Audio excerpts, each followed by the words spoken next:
wanted to talk about, generational curses.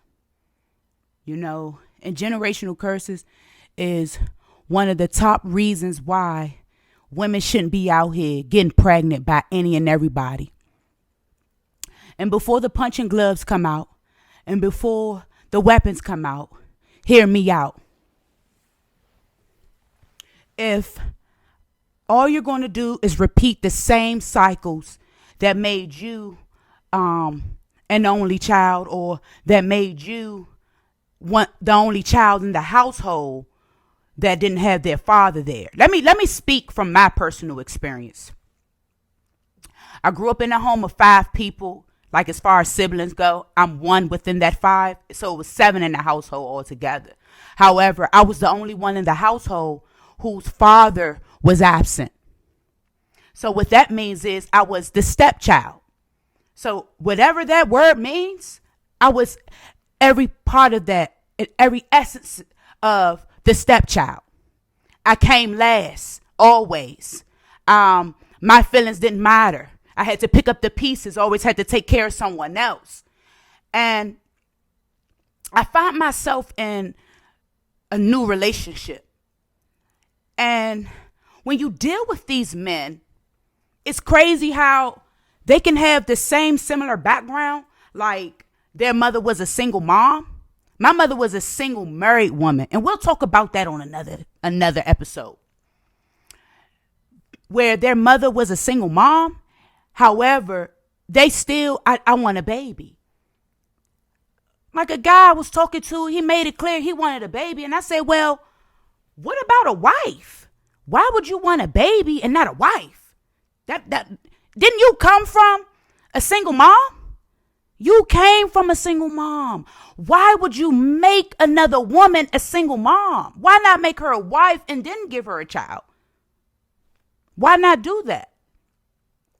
But anywho, like I just was telling you guys, I am the product of a deadbeat father.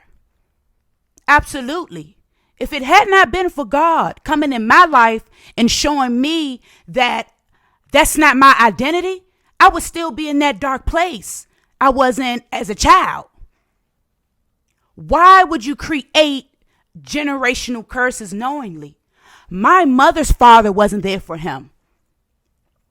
My father's father wasn't there for him. He was in the house, but he wasn't there. And that's another conversation. We already know, just because your parents are in the home don't mean that they're there.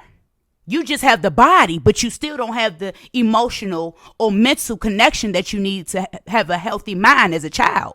But anywho, I had let him know that my father wasn't there. My mother's father wasn't there. And if I'm not careful, I'm going to have a baby with a man who's not going to be there. It's already in the cards. Generational curses. When will the curse stop? And as we enter into 2024, I'm just like, the curse must stop. It must end. If that means I don't deal with anyone, I focus on bettering myself as a woman, then so be it. I just want to put this message out there. The generational curse don't stop from the past. It stops with you. Where is it? When is it going to stop? My mother's father was a deadbeat. He had plenty children. My father's father was a deadbeat. Had plenty children. When will it end? When will it stop? So I can't help what people before me have done. Nah. I can't help what they have done. What I can do is help what I do in my future, in my tomorrow. And I just wanted to share this positivity with you guys. No, generational curses can be stopped.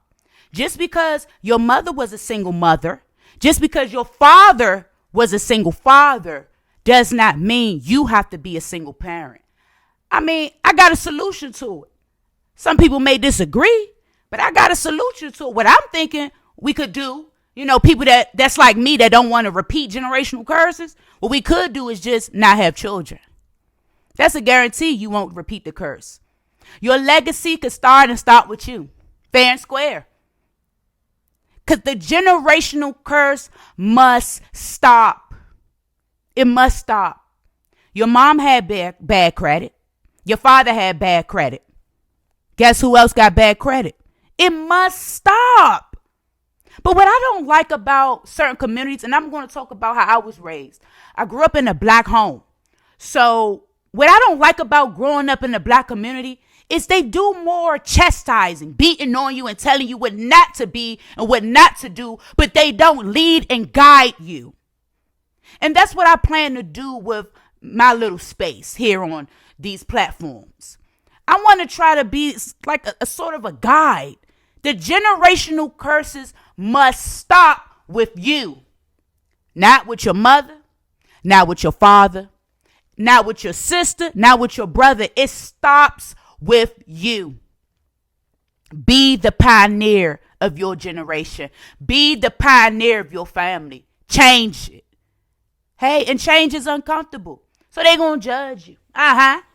They're going to say you probably think you're better than them because you ain't make the same mistakes. Little do they know you made the same mistakes. You just went a different way of handling it when it came to the solution. Little do they know. Little do they know. I just want to let everyone know, going into 2024, let's stop generational curses.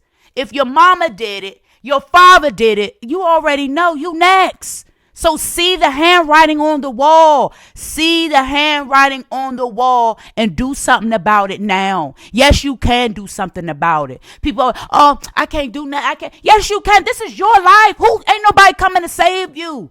I'm going to tell you, nobody coming to save you. So let's break these generational curses. So bottom line is, I can't get pregnant.